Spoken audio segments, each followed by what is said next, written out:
Assalamualaikum warahmatullahi wabarakatuh.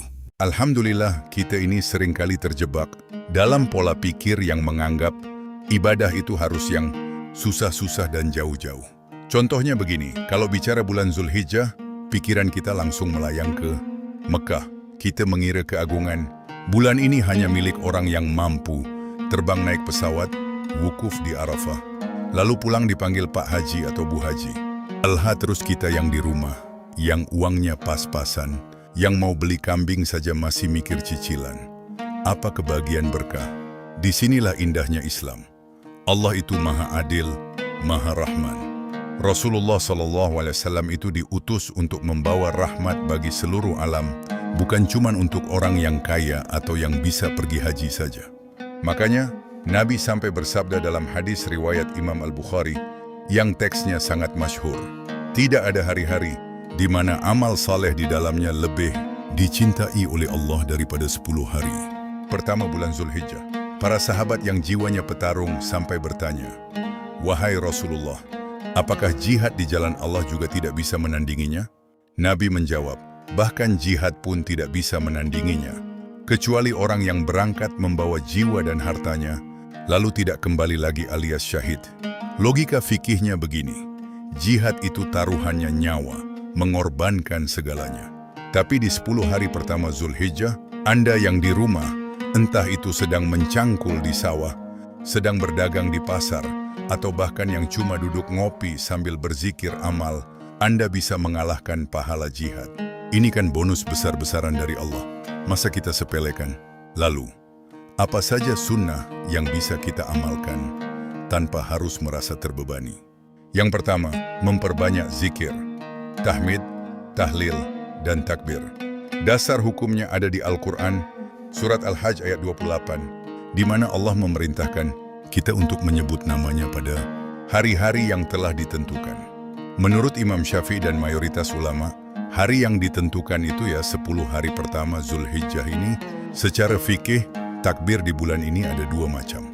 Ada takbir mursalan atau mutlak, yaitu takbir yang tidak terikat waktu sholat. Mau dibaca pagi, siang, malam sambil jalan, itu sunnah.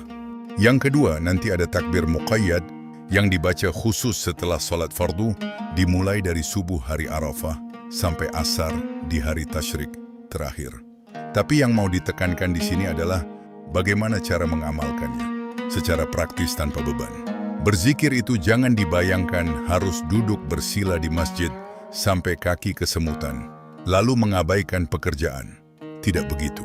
Zikir yang paling hebat itu adalah zikir yang menyatu dengan aktivitas harian.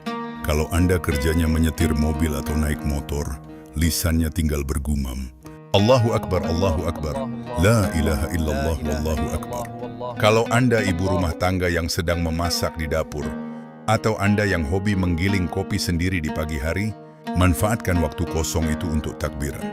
Dulu, sahabat sekaliber Ibnu Umar dan Abu Hurairah itu sengaja pergi ke pasar bukan untuk belanja, tapi untuk takbiran dengan suara yang agak keras. Tujuannya apa? Biar orang-orang pasar yang sedang sibuk menghitung uang jadi ingat Allah dan ikut bertakbir. Jadi beragama itu santai saja, dimanapun tempatnya, buat lisan kita basah dengan mengingatnya. Sunnah yang kedua adalah puasa, terutama puasa Arafah di tanggal 9 Zulhijjah. Mengenai puasa dari tanggal 1 sampai 9, fikihnya bersumber dari riwayat istri-istri Nabi yang melihat Rasulullah sering berpuasa di awal Zulhijjah. Namun, yang paling pokok dan ditekankan adalah tanggal 9, hari Arafah. Nabi bersabda dalam hadis riwayat Imam Muslim bahwa puasa Arafah itu bisa menghapuskan dosa setahun yang lalu dan setahun yang akan datang. Bayangkan, puasa cuma 1 hari, tapi jaminan ampunannya 2 tahun.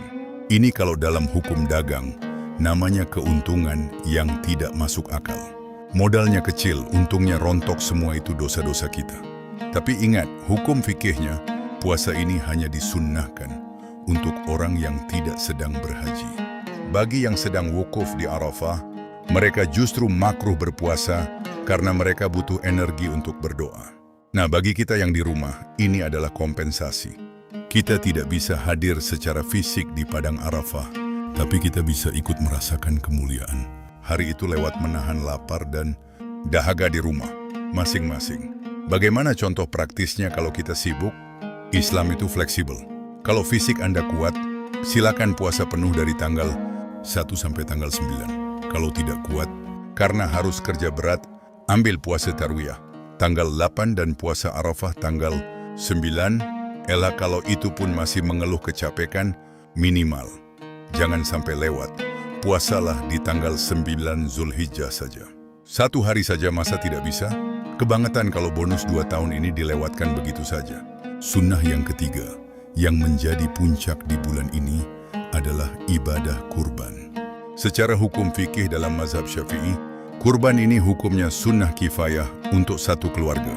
Artinya, kalau dalam satu rumah sudah ada 1 orang yang berkurban, maka hukum makruh bagi anggota keluarga yang lain sudah gugur dan pahala kebaikannya mengalir untuk seisi rumah.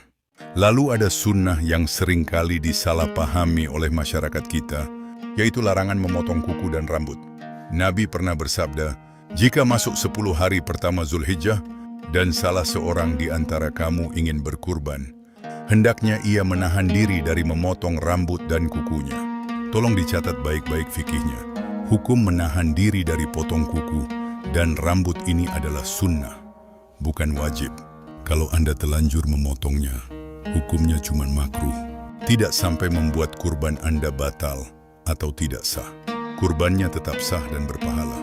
Dan yang paling penting, aturan ini hanya berlaku untuk syahibul kurban, orang yang mengeluarkan uang untuk berkurban, bukan untuk hewan kurbannya, dan bukan pula untuk seluruh anak istrinya di rumah. Seringkali ada salah paham, gara-gara mau kurban, satu rumah tidak berani potong kuku sampai panjang semua. Itu keliru memahami teks hadis namanya. Contoh praktisnya, kalau Anda berniat kurban tahun ini, begitu masuk tanggal 1 Zulhijjah, tahan dulu keinginan untuk potong kuku atau cukur rambut.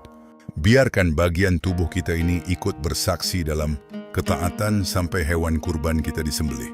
Di hari Idul Adha atau hari Tasyrik, begitu hewan sudah disembelih, barulah Anda potong dan bersihkan. Kesimpulannya, saudara-saudaraku, berislam itu sebetulnya bikin hati tentram.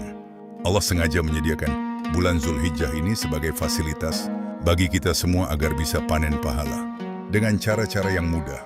Yang punya uang, silakan berkurban dengan hewan terbaiknya. Yang belum punya uang, silakan hidupkan zikirnya, silakan ambil puasanya. Semua kebagian porsi rahmatnya.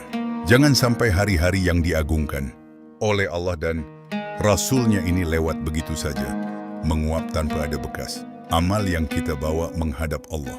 Mari kita tata niat kita sambut bulan Zulhijjah ini dengan wajah yang gembira dan hati yang lapang.